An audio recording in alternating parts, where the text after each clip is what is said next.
down here in the Town Hall Lower Theater. I haven't worked in, I don't know how long, It's been a while. maybe COVID. I'd like to call the meeting to order. And I'm sorry, did we did not get minutes? April 11th minutes, I don't, Okay. I don't think I've never seen them, but I could be wrong. I don't think we have those yet. No. There's none in this. So there's no minutes. So we will wait, we will push that off to the next meeting. Okay, So move to the main meeting. yep, Okay. All right. Additions to the agenda for routine administrative matters and or pressing matters that require ratification at future meeting. no addition, no.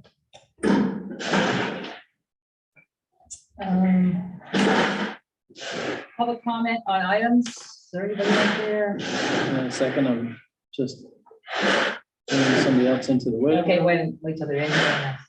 Anyone here wanted to speak on an item? I usually don't say not on the agenda, but any item, I guess. If no one says yay, then we should go. You have an item? Let's see. I have an item. Yes, go ahead. Betsy Kirsten, Bellows Falls downtown, so in 2 weeks, I'm gonna probably miss both of you. I'm trying to think, oh no, I'll tell select board next week. But May 6th, Saturday is our first Keep VF Beautiful, 9 to noon. We're coinciding with the Green Up Vermont campaign, so I'm gonna grab all the green bags that are left over on Thursday, so we'll have those down, and, you know, focusing on the village, beautifying, and all the way that way. And there'll be, Join us, there'll be food, feel free to, yeah, if you want to, where's it gonna be, at the Waypoint site? no, we're gonna park like right next to the town hall in your okay. spot, so don't Okay. work on Saturday. So we No, take I won't. tables there, right? Yeah. But yeah, come on by, say hi, and feel free to pick up garbage or do some chalk art and, yeah, whatever else. I've got a whole list of stuff, but just Great. wanted to tell everyone the date, May 6th, 9 to noon. Awesome. Thank you. Thank you very much. Anyone else? I see there's people on Zoom. Anyone interested in public comment? Just want to make sure I don't miss anyone. I don't see anyone saying yes. Good. Move on then to the manager's report. So we will have a banner, I believe, talking with Sean, it will be here either the end of this week or the beginning of next. Okay. So we'll have it up with plenty of time to provide some advertising for folks for our village meeting and voting. So hopefully we'll see some participation based on that. So you should see that going up hopefully next week. At your various seats, I did leave you a copy of the current Stewart property management application forms for potential residents. So there was a soft opening of the BF Garage project yesterday. As part of that, they are shooting or targeting June 1 for residents for move-in. It certainly looks like they've got a lot of work to do over the next month and a half to meet that target, but they are accepting applications. So I believe that you can get them from the Wyndham Housing Trust website. We'll probably keep some here at Town Hall, and then anybody else can get them from Stewart Property Management. The applications are pretty involved, so if you are going to apply for one of the units, I think you'll have to invest some real time to complete this application. It's fairly substantial. And it does say each property you wish to apply for requires a separate application. So if you're interested in more than one area, Sackensburg or Westminster Canal House, and the South Street or Bellows Falls Garage, you have to do a separate application. Called photocopy. Anything else? No, that was it. Okay.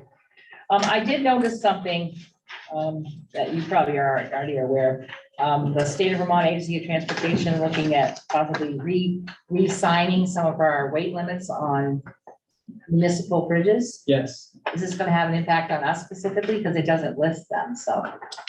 The only thing it might have an impact on is some of the historic bridges, because I think sometimes those have issues with weight restrictions much more than our current bridges. But Okay. If the bridge inspection reports, I know the Bridge Street Bridge potentially has some concern just because of some of the maintenance issues with that, but at this point, I don't anticipate we'll see a significant problem, but we'll certainly keep an eye on that. Okay, thanks. Just figured I'd ask. All right, then moving on to the agenda. Number 1 is the updated design for the canal, for Canal Street. So this has been a continuing conversation with VHB, who is the design engineers, as well as the select board. I just wanted to bring this back to this board's attention because the first phase of this bridge project will be the Canal Street utilities and burying utilities and preparing other sections here for the crane, which will then be coming in to do the bridge, installing a new pedestrian bridge and the new Depot Street Bridge. So it's a pretty involved project, but we've had quite a bit of conversation along with VHB about how to make the Canal Street area a little more pedestrian friendly, helping to connect to the new pedestrian bridge that'll be there, as well as hopefully to the island, and then extensions if we do get some of the trail money that we talked about, which will extend to a new trail extension that'll carry people out past, hopefully, to past our sewage treatment plant and potentially even out to Paper Mill Road if we're able to get all of the monies that we're looking to secure. So with that in mind, this is the most recent up-to-date design on sidewalk, pedestrian, and then just a very, very basic, not a final, but a very basic potential landscape plan just for the Canal Street portion. There'll be some follow-up meetings with the board about Centennial Park and the parking. So they'll design that piece last, so that won't happen for a while. This piece will go out to bid here fairly soon, because they're going to be starting construction sometime in 2024 on this piece. The other pieces will follow, so we will certainly keep the board informed as to how those design elements are progressing as well. The other thing that I think is going to be very beneficial in this project, and Betsy's here as well, the V-Trans has a communications and outreach person who's going to be working directly with Betsy, and we do have a grant for this, that will be able to provide basically our own website with its own web address. And she'll be working with V-Trans and mostly doing postings, trying to drive people to that website so they can get very up-to-date, very specific information about what's happening with construction, types of disruptions that might be occurring, or just major milestones as we're going through this project. So V-Trans did this when they did a pretty significant project in Middlebury, and it worked very well. It was really helpful to keep the business community informed, to keep the to residential folks informed. It was really, they found a very useful tool. So they're going to do that here as well. So I think we're excited with that opportunity, because this is going to be, as we talked all along, the construction phases of this project are going to be disruptive. And we're going to do our best, and we're going to try to accommodate people, and hopefully people will be patient as these, this project goes forward. But that's a tool that we're excited that we'll be able to use, because I think, we'll over communicate with people, and that's fine. And people can choose to follow what information they want, but at least all the information will be there, and it'll be readily available on the website, so they don't have to necessarily, they can look at it at whatever their leisure might be. And I think it'll be very beneficial. So we're kind of excited by that, to see how that's going to work as well. No questions? Dr. Bridge? Yeah, notice the, going over this, there was a lot about the trees and the benches and the curb, raising the curb and all that. But I didn't really see anything in reference to lighting or improved lighting to make it, more secure at night, et cetera, and more, aesthetically appealing to match what we have in the square for the current color of lighting, with frequency or. Right, there will be a lighting plan that'll go with this too. Okay. So there will be some additions to this. This is just they need to get these basic street widths and the basic layouts with curb, because then they can start designing the utility relocation piece. That lighting piece will be another piece that'll come. Yeah, I recall from some previous years, recent with the group from downtown, the sodium vapor color, the orange or yellowish color was preferred. So I hope that they would keep that in mind, or maybe we should have some conversations in the future so that, you know. They've been designing blends most in. all of their improvements with LEDs. Yeah, In fact, if you've noticed, a lot of the downtown fixtures, we've been converting the old LEDs over time because they're failing. So we have a very old, and it's sort of first generation LED light in our current downtown street lights, and we've been replacing those as they've been failing, quite a few of them. In fact, at one point, we had 25 of this were either out or flickering. wow. So we've done about half. We have another, probably we're gonna do another $10,000 worth in probably this year's budget, and then some additional after that. So There's a streetlight component in, Yeah. on this first map, it doesn't show the type of fixture. No, it show- doesn't. It's right, not in the real depth, detail. but it does detail some of it. Yeah, there's some detail on here, but it's not Yeah. complete. More questions? Wade? Oh, go ahead. Are the power poles that are there now along the canal same? in the same No, most of the position? utilities are gonna get buried. Yeah, that's what I thought. That's great. So, Yeah. because they need it for the swing radius of the crane. Yeah. Which is great, because it'll make that streetscape very different. when There's it's- another layer. It's gonna be nice when it's done. It's Yeah. gonna be beautiful. Yeah. Again, we're gonna have to remind people of that. over the next couple Yes, of while they're going through the years. pain and suffering, yes. Just keep holding things up like this. Say, look at this. This is coming. This is coming. Did you have anything, Wade? Yeah, that, the website you were just talking about, Mhm. is that will be like online even during this first phase? here? So we secured a domain name that'll be linked to our current website. And it'll be populated hopefully sometime, I don't know when we're gonna start this, May, I think. My next meeting is with Jim next week. Right. Yeah, so, So it'll be online by the time this starts. Oh, this yeah. first- Oh, well in Yeah, advance of that. definitely. Oh, yeah, we'll have a bunch of public outreach meetings, as this goes forward, we're gonna need to talk with.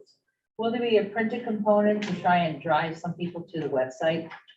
Because because 100% of us don't use the website all the time. I mean, some of us more than others. And as a way, like I had suggested before, we did with some previous construction from a few years ago, where we put a flyer, an 8.5 by 11 in some of the business windows, in order to give people an idea if they go by or use those, and also to remind the business owners about where they can get the most recent information, current information. It's just a matter of getting more people to the site. That's all. Yeah, I will, may I say? absolutely. So we have a very extensive property stakeholder resident list that really covers anybody that is gonna be affected anywhere in the designated downtown island. So we have all of their contact information. So we've already kind of started that process. So all of them will be invited to, hey, check it out. It will also have a form on the website that you can fill out your information to then be updated Added. and make sure you're on the list. And, yeah, and I'll mention that to Jim, so that Yeah. paper copies for sure. I mean, if there's something on the kiosk or something, especially with visitors or whatnot, so they're aware what they're gonna go through too. Yeah. Whatever here. And then just to respond to you, Wade, but yeah, the initial, the first stuff is gonna be just history and, kind of celebrating where we've come Mhm, and where we are, and then Right. it'll transition into this is what's happening next, or Yeah. stay tuned. Be more construction related at Yeah. that point, we get to very specific So stuff. yeah, it is gonna be an exciting project. Great, thank you. Okay, nothing further? Nope. Okay. Move on to the next item on the agenda, which is the 2023 paving list. Woo-hoo! So I wanted to put this in your packages as well, just so this was awarded at a previous select board meeting. I don't have a paving schedule yet. Springfield Paving will be our paver, because I'm waiting on the delivery of all of the structures that we need for various streets, catch basins and other items that we're gonna have to do to elevate before we do the final paving. So They're on order. As soon as they give me a delivery date, then we're gonna work with a contractor. I'm guessing it's gonna be sometime in July. It could be even early August, depending upon when their schedule opens up. But as you can see, it's a fairly concentrated area that we're gonna be working through. So we'll do some outreach as we get a schedule for where they're going to be, to make sure that we not only let folks know, because they'll obviously be impacted, but then try to jump ahead, depending upon weather. So letting, people know as we move along, what's happening. So, I read the select board minutes that you're using the 2019 last survey that showed which ones were the worst condition and so on and so well, forth. we have the 2017 pavement management report. So that was the document Okay, that drove the last 5 years worth of decisions. We have a contract now to update that. So we'll have the past 5 years worth of paving, as well as then a new projection going forward. So I believe next year is also scheduled to be mostly in the village again. Any questions for Scott? 3.2 miles. What that equals. It's a lot of paving. Paving, that's a lot of. I don't And- know. Honestly, we weren't sure about pricing and we got a very good price, so I was very happy. So at the next select board meeting, we're gonna talk about adding some of the extra money that would have gone to paving to additional sidewalk, so that we could bid out some more sidewalk work. So hopefully that'll be, something we can talk about at a future meeting as well. So kind of excited by that too, because we're a little farther behind on sidewalk maintenance than we are on street paving. So something that we're gonna have to spend some time and energy to try to catch up. Okay, next item is the tax sale update. Yep, so this is our list of properties, as well as what was paid for town and village. So most of those, as you can tell, it's interesting how when you start sending people legal notices from the attorney about a pending tax sale, all of a sudden there's quite a bit of activity. So there's quite a few, as you can tell, That weren't on the list. that were paid prior to the date of the tax sale, but then there were some that were also then sold specifically at tax sale. So all in, it looks like, a little over almost $33,000 in the village, and probably another 300 and almost 310 from the town. So I checked through every one of these just to see what the amounts were compared to what was on the list. And of course, like you said, a lot of them are just people who paid in advance of the tax sales. Right. On the list. I noticed that 3 of the properties were recaptured through VFHA. That was interesting. And I did have a couple questions, but I asked Alyssa, I never do. okay, and I think there's still a couple that are pending for the HFA. Yeah, as because well. there were 5, I think, on the list, and Correct. there's only 3 on here. And- Well, and actually there were, yes, that's correct. But one of them I thought did not pass the muster, I thought. One of those properties. I don't know that specifically. Alyssa's on, maybe she might be able to answer that, because it's a very frustrating process with them. They really don't give us a lot of information. We go for months or weeks and we Yeah. email and try to find out. And then all of a sudden, just out of the blue, you'll get this, oh, okay, we're gonna pay X.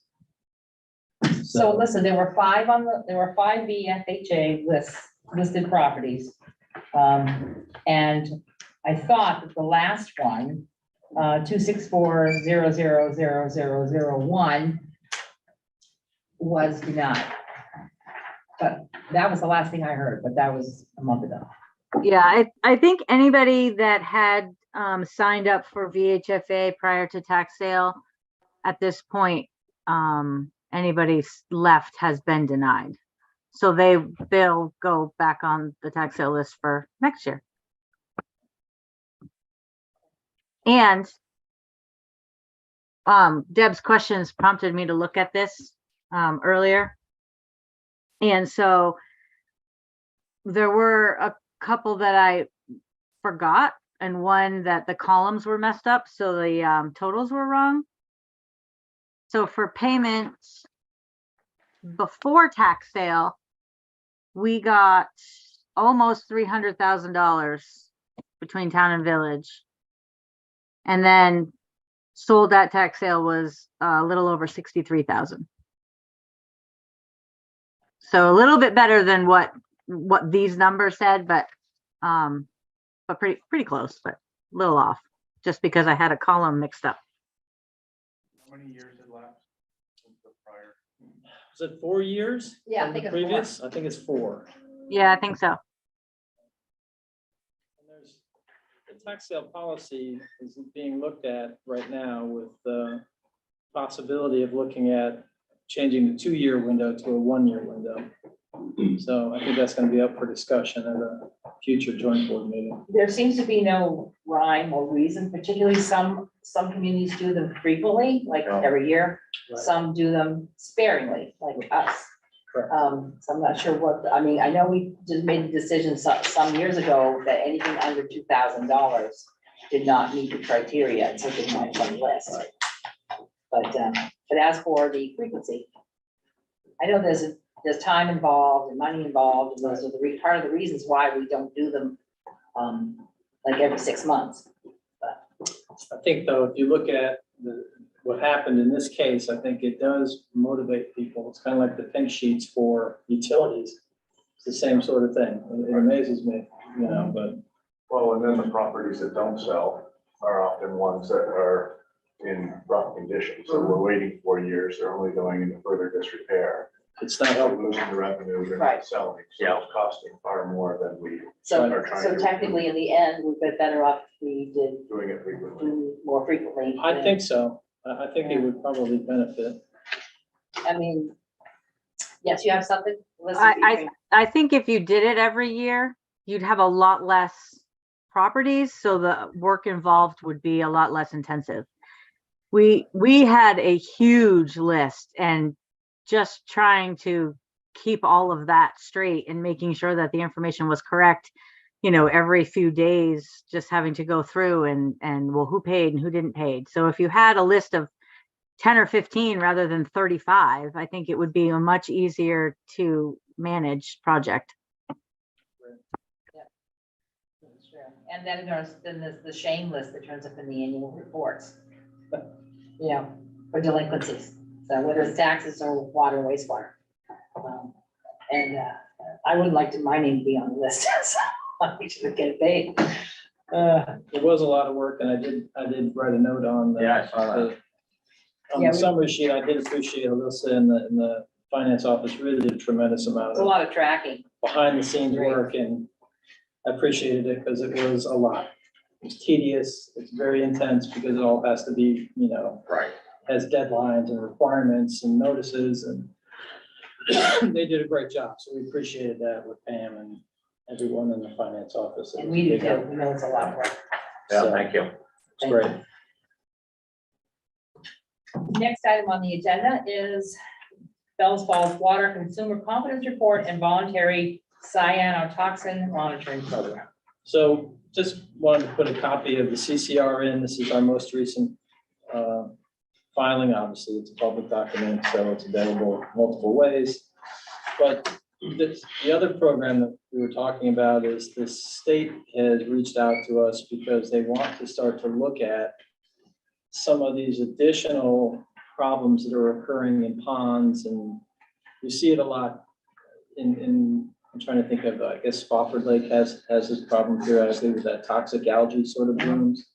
So they're trying to track, and this is all over the state, it's not just us, where there might be these problems, especially if, like we do, we have a municipal source that comes from a natural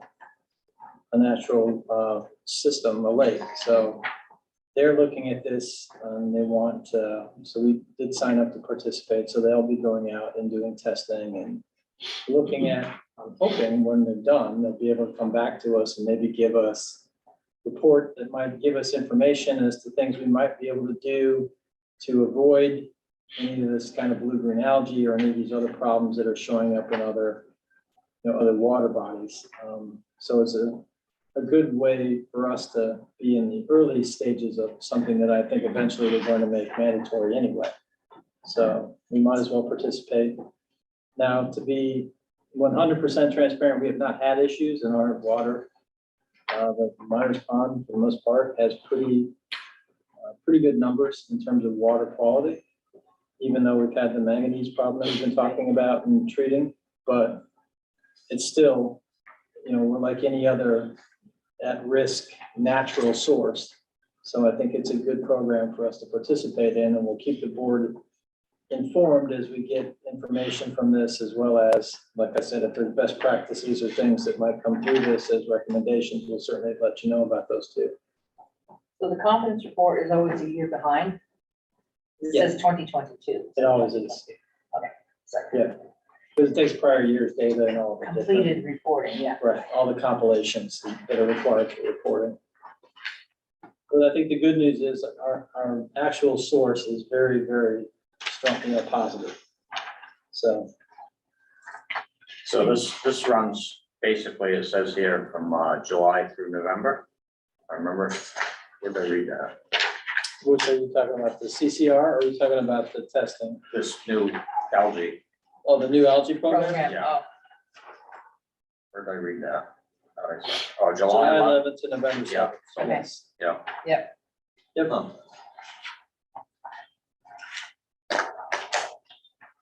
and it's a no cost analysis from this, right? So, Yeah, so it'll be interesting.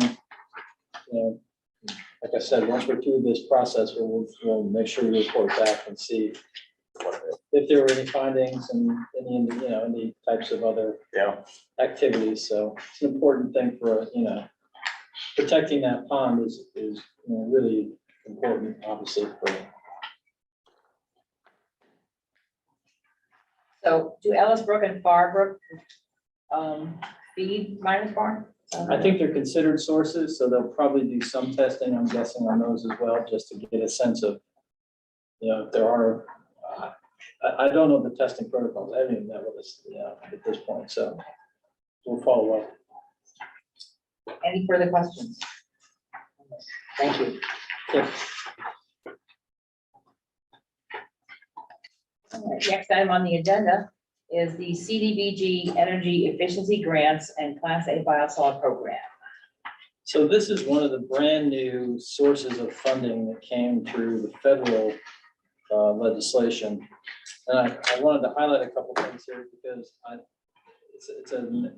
there's money nationally and then it comes to each of the states.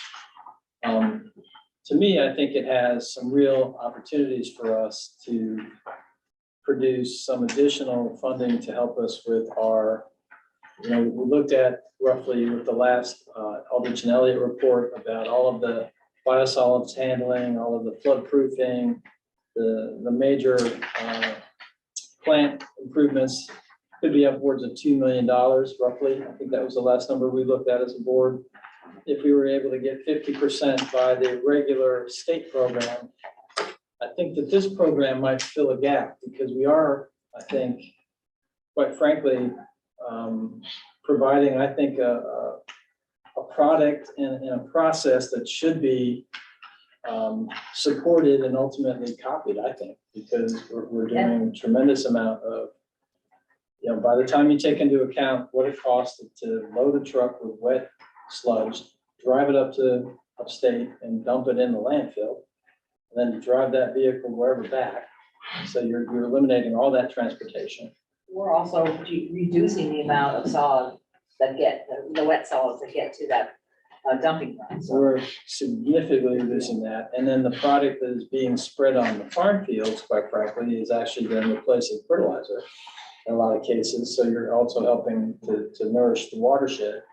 So there's lots of benefits to this program. And it's been a little frustrating working with Energy Efficiency Vermont and some of the other traditional funders. They just don't seem to be able to fit us into their boxes. So for whatever reason. So You're I the think poster child for biosolids, come on. listen, I think it's, a tremendous program, and for a small community like us to be leading the way is really, I think, should be celebrated, and people should be, supporting us 110% on this effort. So this is another way I think we can try to, bridge that gap so that our ratepayers don't necessarily have to pick up some of these capital costs. And I think it's only fair that with this kind of innovation that, there's other ways I think that, this should help be paid for, quite frankly. So this is another program we're gonna try to participate in. It's brand new. So we're just in the very initial stages of it, but I just wanted to bring it to the board's attention as you might need us at a future meeting to do something additional if we're successful getting monies. But I just want to let you guys know we're going to go through the intake process and see if we can try to find some money.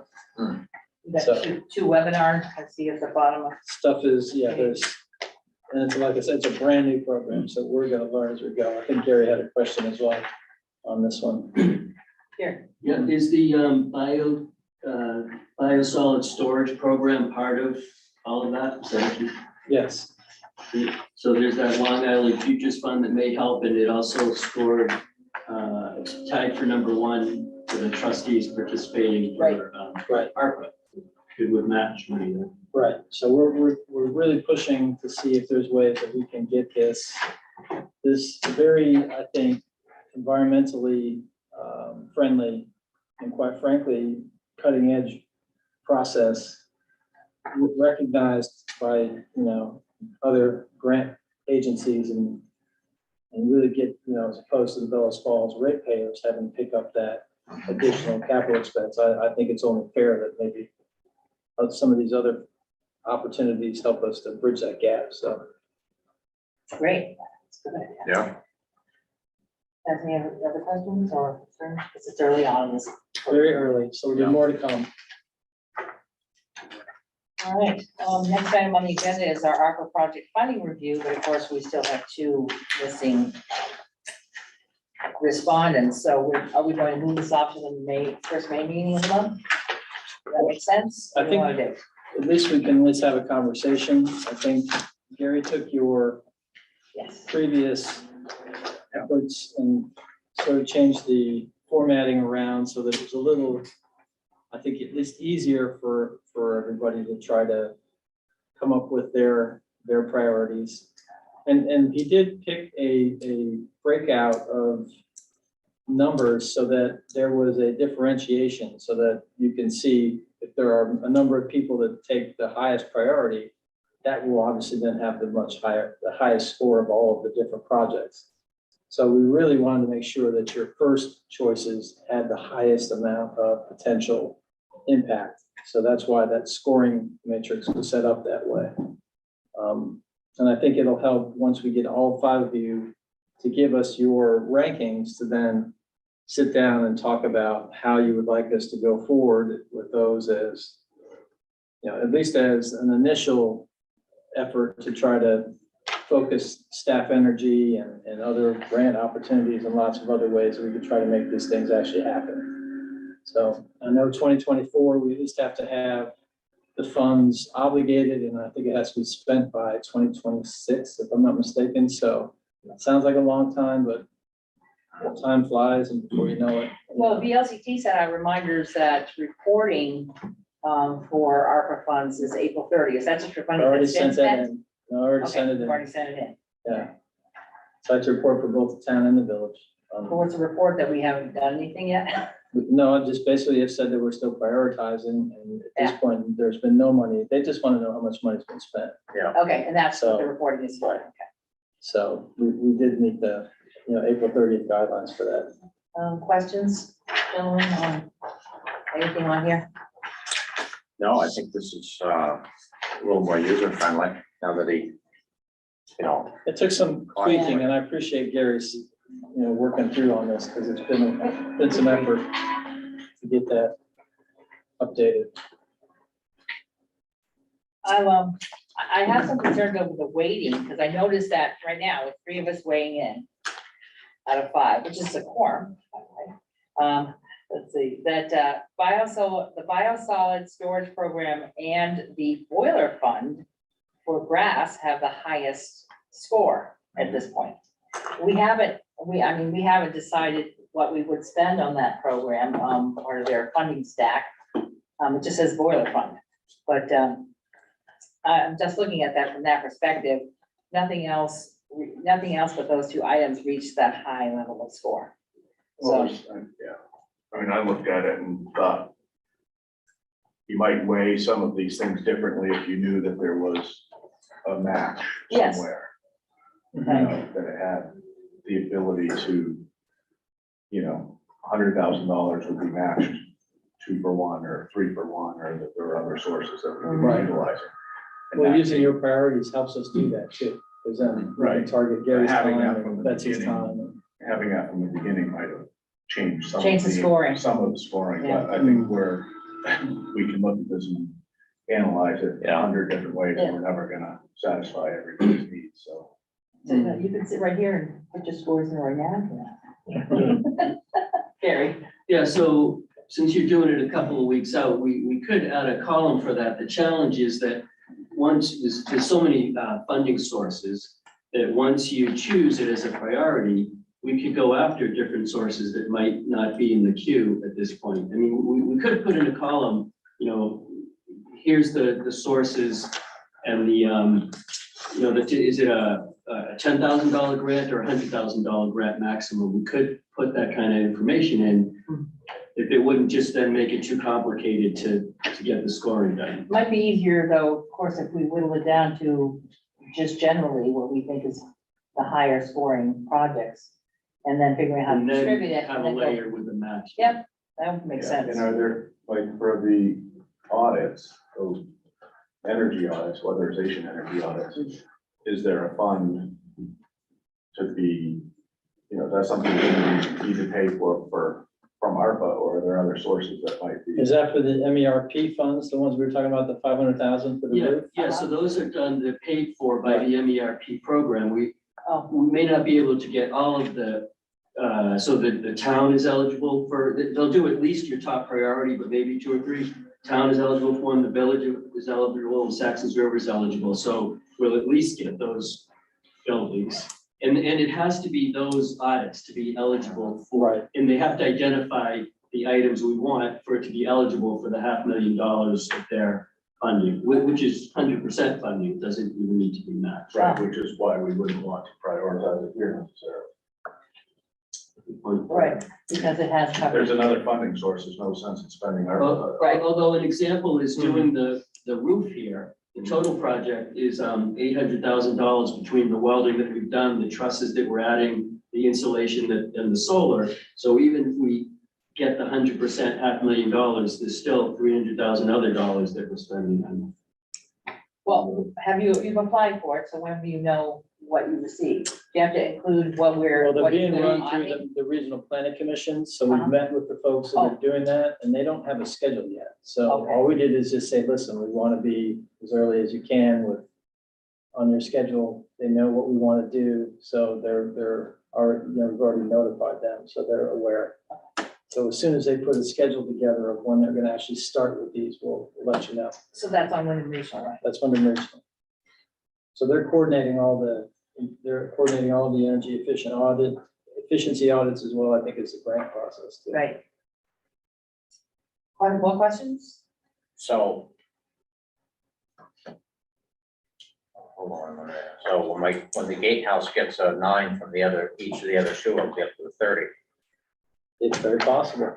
Yeah. Take those phone calls tonight, Wade.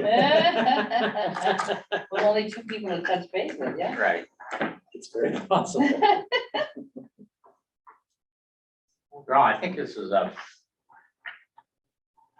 good move forward with it. It helps us because, again, we want to try to prioritize what's important to you so that we spend the time wisely. Yeah. So, So we can see what direction we're heading in at this time. Yep. And like you said, Jeff, the weatherization energy audits might not need to even be on here if we know, or when we know that they're covered by any source. and I think the other thing we can look at too is there are other buildings that we need to have a hard look at, right? So we talked about especially like our police fire building, because every time those doors roll up, right, all the heat runs out of the building. Yeah. There are options to capture, in that facility. Same thing with our garages for, our public works stuff. Right. So, I mean, there's other ways, I think, we'll have our primaries for sure, but I think there's others that we can look at and see if there's other opportunities to try to, be more efficient on some of our other buildings, just because of the nature of what we do. So, So in that example, if it's prioritized, there's a weatherization audit, not the states, but it identifies a triage of things that are needed at the building and cost estimates. Ones that you can get through people like Efficiency Vermont or Sevka. And then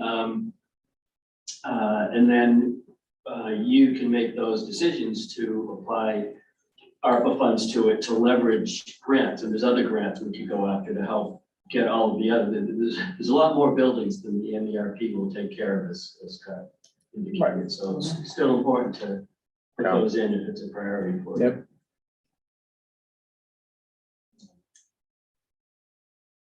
If nothing further, we'll move on to the last item on the agenda, which is financials. Yep, so I do have Alyssa here as well, so if you have any specific questions. I think when you just look at our overall trend, if you just look at where we are, it's roughly the end of April. So we've got roughly 2 more months of the fiscal year. We're still only at roughly 73% of our general fund spending, so we're trending, I think, in a positive direction there. As well as I think we're still in pretty good shape when you look at our utilities as well. Everything is at least trending in terms of current year in a positive cash position. Wastewater has a little bit of a deficit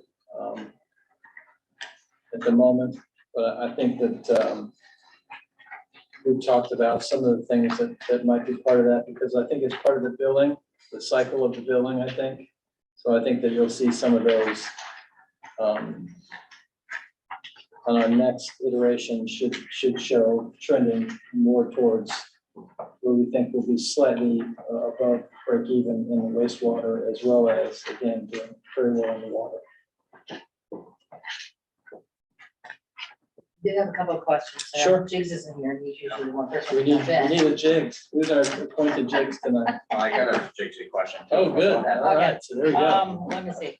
I remember hearing at our last, police negotiation that there's no more governor's highway safety monies.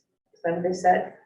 We're paying for patrols, this sort of thing that we were doing. So I just concerned because we listed as a No, $10,000. They weren't paying, no, it was the task force. Remember, we talked Ah, about the the drug task force. The national, the governor's highway traffic safety grant is still active. Okay, but So we we are haven't still collected using it. anything this year. We've used it only twice so Yeah. far. We're gonna try to do some more before the year end. But yeah, the one that we were talking about is the regional task force. Okay. That one they have not done for a while. Page 1 of 7, further down, the health officer reimbursement, we budgeted at 6,600, we received 6,600, but my concern is, since that person is now the interim health officer, Mhm. I would expect to see more money here collected in actual, because we've been using more hours for the town than previously done. So how are we being reimbursed for those hours? It was always pretty much, I thought, a straight sort of participation, and nothing is, at least since our previous administrator left, nothing has changed in relationship to what they're doing. They're only investigating complaints. We're not doing our registry program yet, so for the most part, that's pretty standard what you had budgeted and what your expectations were for workload, so that really hasn't been adjusted. Right, but he has, there's another 2 months in which he might be used as health officer for town items. Will those be calculated, reimbursed to the village? That was my understanding. It wasn't a flat rate. I thought it was just a straight reimbursement. I could be wrong, but I thought we just got one check. Nope, my understanding is it was had to do the number of hours he used for town as opposed to village. What was your guys' take on it? was a few years ago, so. Yeah, it's before my time, Yeah, but, what but about you, I do Seth? see, I mean, I do see your point. I mean, currently, they're under a certain Alyssa, are situation. you there? Stefan says he Yeah. was home. You don't remember exactly what it was. Well, it wasn't that much. It was only- You have access to your Yeah. Yeah. detail there, because I thought it was just a lump sum payment. Yeah, it is. So the town reimbursed the village $6,600 for the use of the health officer. So, Not based on any kind of like casework utilization, it's a straight reimbursement. we didn't understand, as two trustees who were on the board at the time that was set, we don't understand it that way. Stefan was thinking it was a certain number of hours. He was an assistant health officer at the time. Right. Now he's the interim, full-time, the interim health officer. So instead of using Chuck, who the hell? Right. They would use him completely initially, as opposed to as a backup. So that was just it. But whether it was Chuck or Sean, it was always based on a lump sum payment. So if you think that the amount should be adjusted, we could certainly look at that. Well, I mean, it depends on how much activity how much time he's actually, we don't know that, right? Right, I don't How think it's much ever hours? based on activity. How I much think, Variable year to year. It would be variable year to year. So I didn't expect it to be a flat I think it's been a flat, 6,600. always been a flat. I think that's There must be an agreement somewhere that, Gary, from, I don't know how long ago, Can't Maybe in the minutes. Well, like a few years ago. I've never 5 seen, years ago. I've never seen an intermunicipal agreement between the Yeah. town and the I village. think it's that just gonna lays be in that the out. I think minutes it's a from practice. 2019 or Yeah, something practice. like I that. think it's just a practice. Well, I- I think if you ask the fire chief who's currently doing this, Yeah. what I remember, he explained this to me once. And I don't really quite remember all the ins and outs of it, but I think he would be a good resource to ask about. We can do some digging into it to see if there's any kind of policy or adopted position that we'll look it up. I don't know of any, to be honest with you. But we'll try to find something if there is something. I mean, because he gets paid one way or the other. It's just a matter of how much time the town uses his services. I mean, maybe we're overcharging them. I have no idea. Yes, Elizabeth. so we are giving him a portion of what would have been paid to Chuck on a biweekly, like with the payroll. And that's coming out of our budget that Chuck would have been paid out of. So any All right. So any extra that he's doing, we're paying him for already. So his extra duties and work isn't coming out of the village. Okay, that makes sense. But the 6,600, as far as you know, is just a straight lump sum reimbursement, just. for Right. Basic service. Yes. Because I don't know how we would know how to reimburse for, we might do nothing or we might do a lot. We don't really know. I think it varies, I don't wanna mess with the thing, Needs so, to be available. yes. yes, to investigate as needed for. Right, okay, problems. well, that makes more sense. It's not Yeah. just this piece. Okay, On page 3, this is a small thing, of course, but under the village clerk's office, it says materials and supplies, we had a charge, but no, we have budgeted no money. I'm assuming there will be village clerk needs. I wonder why we never budgeted anything. I mean, right now it's only $10. So I just wondered why we didn't budget anything on that line, just says 0. But occasionally there will be stuff for election years, I think, because I'm thinking the village report's only $1,000. I'm not even sure if that really covers the printing anymore, but on the following page, 3, there's 0 under the budget, that's all. Just a thought, we didn't budget anything. If I remember right, I think it's because in previous years, it was like $10 or $15. It was so small. Yeah. That I just was like, well, I mean, I But could, maybe you spend them all year to year, so. Yeah. okay. Page 5. What's that? I can't even imagine what that $10 Was for? Let's see. the pen that you didn't have tonight. Yeah, right, that pen, yeah. So one pen, yes. Race forever. It's a space pen. What page on now? Page 5.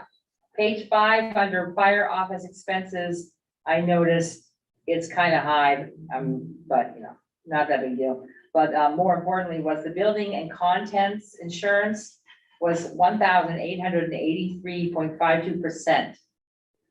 Maybe Alyssa knows why that is. So it was budgeted at 200 and it came in at 3767. Yep, that's why I'm wondering why that. If I'm thinking, I have to look. Because I think that this is under, Maybe there's premium increase there or something. no, there's another, I think it was an allocation. it's listed somewhere else, or it was. Like, it was listed separately for police and fire for building and contents, but the bill doesn't come split, it comes as a whole. But I have to figure out why it was only budgeted at 200, because I don't see another line for the Would have been police. Probably should have been 2,000, I'm guessing. You probably ended up- Right. Yeah. I think in previous years, there was insurance under police and then insurance under fire, Yeah, and it to kind of like separate whose share was whose, uh-huh. but the bill doesn't come separated that way. I'm just trying to find so we put it under the buildings. Right, which is where it should go, right? It's under building. Yeah. Yeah, contents. Yeah, because police has a separate general liability and vehicle covered, Right. under there, so. I There, don't but know. not in the We'd have to building. look so. at it. Yeah, I'll have to look at that when I go to work tomorrow. And the last one I had was, under wastewater fund, page 2 of 4. Under other expenditures, the RMI contract services was budgeted 6,000, but it's 20,105. So I'm wondering why it's like that. That was when the dryer broke, right? And they had to do a bunch of work or give us a part or something. Do you remember, Scott? Yeah. Because I it think was- Jake has asked about this before, and we had It's we had not an answer. just, it's not just right, it was there was a larger problem that they had to come in and So fix. it's right. Oh, we had outside- the truck. We had the truck. It was outside of right. So, Okay. That was it, I guess, except the engineering services, which are 720% at the bottom of that page. Yep. Just trying to remember what we spent an extra $12,000 for. well, that was part, We had to do trucking because we couldn't use the dryer. Okay, during that Right. figure, so that's what's in the Right. 20,000. Yeah. that's why they went up. And our engineering services, what was the most recent thing we had spent more than $2,000 on? Because we've been working on the asset management update with A&E. That's where we got the $2 million total project cost from working with them on that. Okay, So, got it. All right, that was all my questions. You had something, didn't you? Well, you hit 2 of them, yeah. Sorry. That's all right. I just wanted to verify on, back to the general, okay, page 1, yep, the national opioid settlement, Oh, yeah. yes. the 19, that's current, what we currently have in the village. Right, so we've been getting money consistently from the first round of settlements, which was with the manufacturers. Now we're getting it from distributors. And then eventually drugstores as well that we're selling. So there'll be 3 sources of funds eventually coming into that. Is this the first one or 1 and 2? This would have been 1 and part of 2, not all of 2. So we've pretty much have gotten the manufacturers first round. We've gotten 1 round of distributors and there's still another round of manufacturing and another round of distributing in the current budget year. Then they're going to be adding, I think, a 3rd source, which is the retail pharmacy locations that we're selling. So that will continue to grow. That will, Yeah. And we have, what do we need to do with it? So a couple of the social services agencies, Parks Place, Turning Point, and are looking to make a proposal to help to do some outreach and some other drug and I think drug reduction education. So they're gonna be putting a proposal together. I haven't seen it yet. That's coming through Jen. So once she does that, we'll certainly have her come and talk to the board. Right, okay. Great. Anything further? Do you have anything else? no, that's it. Yeah. We're good. All right, that gets us to the end of the meeting. A review the agenda items for the next meeting. Obviously, the ARPA project funding should be complete and back to us. Yes. Anything else that you think of right now for KMA? Can't think of the top of my head any specifics. There'll always be updates on whatever's going on. Right, we should have, I think, and I'm not sure, listen, when we're getting our village reports. I know that they've had them for a while, the printer. Thursday. I'm sorry, did you say Thursday? Yep. Oh, look at you. Woo-hoo. They'll be ready for Thursday? They should be here, I think. Yeah, they're supposed to be delivered on Thursday. Oh, okay. All right then, that's good. Thank you. Limited edition, first run. Which reminds me, I don't know Thank you for I'd like to that. go with, but the two delegates we have this year should probably take copies to their family, so. And that, so once we have them, let me know, and then if someone's interested, we'll figure it out. I don't even know how to contact Mrs. Lasuko, so we'll figure that out at the time, but thank you. Any review items for the joint board meeting? We've got a few on there already. I believe, and this is something I wanted to get some guidance from you guys on, is there's been discussion about having a discussion about policing. I don't know what you want me to do in relationship to that. I know it's been discussed at the select board, and I just don't know if you want me to do some background. There's been some just very preliminary conversations about that, and I just, again, I can put it on just as a discussion item. I think at the town meeting, we indicated that we would be doing that because there was a citizen who specifically. I know there was there was talk about it. I just don't know what you want. I think leave it as a discussion item, Okay. just, people, if it's on there and people notice it as they're looking at the agenda, they could maybe pull together the material they want to talk about. Okay, Citizens can turn up, just discuss it, right. that sort of thing, I think would be a good discussion about what basically the future of policing has to change in order to. There's a lot of factors that are More impacting inclusive, it. yeah, You got the sheriff, you got the DSP. you yeah, got they're lots of all things. evolving, what they will and will not do, The state wants to do regional dispatching for police. There's a lot of things that are in the pot right now. yeah. I get to hear about that every couple of weeks, the LCT's constantly giving us updates on Right. what they know, but then, All right, well, that's it for so sure. that'll be good. And we talked with sidewalks on there too?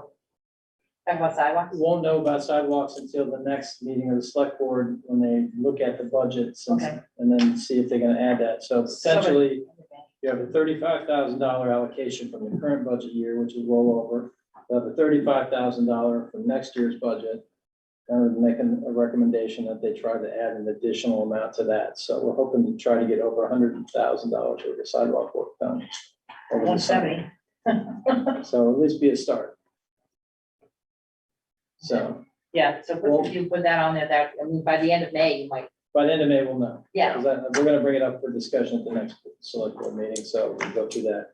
okay. Has there been a survey of sidewalks? There is, and 2019 was the last one we did. Yeah. So it's fairly up to date. We know how many feet need to be replaced. Do you know how many? I don't know how many linear feet total. That's bad. There's like 3 rankings. It's, Yeah. you And then what, 100 grand would get us? Yeah, paving, yeah. And a lot of that depends upon how we group it, right? Mhm. Because really what ends up happening with these guys is the more they hopscotch around, the more they charge you. Yeah, they do. So And then there's asphalt sidewalk or off.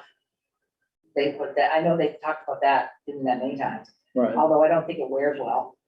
I don't recommend we put asphalt in the village. Yeah, I think the preference of the meetings was cement. I think we're a community that's used to concrete sidewalks, and I think it would be atrocious. if I we think it is. changed Well, for instance, they ran, like, for instance, up at, for 7-Eleven or whatever they call themselves these days. Up Hmm. there where they transitioned to, it doesn't wear well. It breaks up, and especially in winter and it comes and goes. Yeah. Yeah, Not all not all of them. No, yeah, of it. Anything that got replaced, yeah, second step, the big discussion done that way. I recollect from the school street days was when the phone company was doing that. The initial presentation was asphalt. So no, if you're tearing up cement concrete, we want it replaced with concrete. So we ended up getting that because some wanted to go with the asphalt. We said no. Yeah. That was part of the deal. The Yeah, arrangement. yeah, I don't think it looks right for Yeah. what this It community, doesn't, no, it doesn't. what this community is trying to do. It No, you doesn't want look right. curb appeal, you're not gonna Right, get it with yeah. asphalt, yeah. Yeah. There's no doubt about that. And I was, thinking about, well, for instance, what the underground that GMP is going to be doing. And I think that that's probably the future, because we're working on, my company's working on a project right now that's in Brattleboro. They're gonna be doing underground in the right of way. Yeah. A couple of different streets, and I think because of the intensity of storms as they continue, Right, it's actually, in the long run, it's definitely less expensive for them to have underground wiring as opposed to have upground. So it's gonna see, you're I gonna see think more of it that. depends on geographics, so. where, like, the island would be hugely expensive, because it's a big hunk of granite, it's like Going on- Oh, yeah, you're gonna Right. hit a ledge the whole Oh, time, yeah. yeah. Yeah, blasted through rock, it'd be There are incredibly places you expensive. can't, yeah, that's true. But But the more that they do, the less service above ground they'll have to they're do. working on, I think they're replacing a lot of cable with these steel reinforced cables, so even though the trees fall on them, they don't break. So they literally hold the cables up. Mhm. So service continues, and then somebody comes and they can take the tree off of the cable. I guess they work pretty well, Yeah, that's good. so going underground was very expensive. I know it is. it is, yeah. But, It does cause some less problems in the long run. And that's, part of their thinking. Like I said, they're doing one yeah, in Rat. I like the aesthetics of it, like in our Oh, yeah. downtown. I love the way it looks, Yeah, so. Let's see, so I think we've gone way beyond the joint board agenda. Yeah, well, We don't have any bills or warrants to review No. today. That's all. Other business. Let's see, Scott, nope, all set. wait, I'm good, thank you. Stephen, yeah, they're hearing again, like on VPR and stuff, the legislature's talking about, and the federal government is talking about water flow, and then it came up about water flow and hydro. It would be nice if they already aren't, maybe they are, that our representatives are paying attention, because we have a fairly intimate financial relationship, especially with the hydro that we have here in this community, Mhm. which pays a substantial amount of that, our budget. One part that caught my attention, and I don't hear it all, and I don't understand it all, because I haven't had time to research it, but we're talking about limited flow and it affecting the hydro, and I'm thinking, for me, the layperson, the water comes down, either it goes through under the violets or it goes through the dam, or the hydro station, the generation station, so what's the big deal, you know? Mhm. But also that, I know some of the conversation when I looked into it encompassed, water, that's used on farms, et cetera, et cetera. I think we need to pay attention to that, because that Well, is a factor, I think, with the element of the hydro there we have. public comment period for that portion of their relicensing is supposed to start sometime in May. Mhm. That seems, so we've been keeping an eye out. As soon as that opens up, we'll make sure that we're Yeah. involved. Because there's lots of things that I think we should be commenting on Yeah, with the relicensing. it's been a long time I coming. mean, I mean, we've been talking about, They're a couple Yeah. of years behind. Yeah. They should be. we've had a pretty lucrative relationship with the recent owners, where it's been beneficial to both the village and the town. And I mean, it just sounded kind of bizarre, saying, to restrict the flow. I can understand some of it respectively, but, whether it's going through the generation station or going around it, I mean, I'd rather see it going through the generation station than, I just couldn't figure that didn't make good sense to me. And I mean, and hydro's clean, I'm thinking, Yeah. Clean power. So the only thing I had was, I thought I might have to try and convince Jigs a little bit more about solar. So I brought The Last Hours of Ancient Sunlight by Tom Hartman. Well, I mean, if anybody's read it, it's, it's all about, if you plan on living till 2040, and you can watch the end of our ability to use fossil fuels, that's his prediction. But if you don't, I guess you don't care. It's an uplifting read, Huh? very uplifting read. Uplifting read, yeah. Okay. So like Silent Spring, you know what I mean? Yeah. Okay. So, well, I mean, if you're invested, or if, and then I'm emotionally invested in solar power, but I'm not financially invested in solar power. There's no money to be made for me. But I do believe it's better, for the community and the state and so on and so forth. I'm not saying we'll make all those marks in 2050, but I do believe everybody needs to do their bit. And if we're reducing our costs, which go on and on for fossil fuels, and those continue to go up, we need to reduce those costs. Well, the way to do that is to make a self-investment, with money that we have, money that we can use the tax dollars, which will pay out in the long run and help our future generations. So that's my thinking, even if I'm not here. But, that's all there is. We have no need for an executive session. Oh, yes, Betsy. So I was under the understanding that there is warrants to be signed still, and I guess I didn't check with Brenda to verify that. She didn't bring me She any. didn't bring us anything to Last sign. week, I thought what we needed to close out the Light Up BF and the town facilities grants was all set, and there was still one payment that we made on a credit card that was like, just needed to be signed off. Oh, I don't know. I mean, I signed off last week's warrants. I haven't seen this week's warrants. Yeah, so I don't know, Oh, this is gone, so. yeah. and I Yeah, don't know. sure. Worst case, Deb can come in and sign it. Are you able to Yeah, just come call me. tomorrow, and then I'm I'm in the asking village. Peter to come, and then is that all we need, or you're two? You just do one signature for each, yes, but Right. here, we sign up, everybody gets to sign, but we only require And I one never signature checked per with her board. today, because I just assumed that Yeah. there'd be warrants. So if that's a need, just let me know. I'll come in. Okay, thank you. You're welcome. Crisis diverted. Yes, the press is averted, that's right.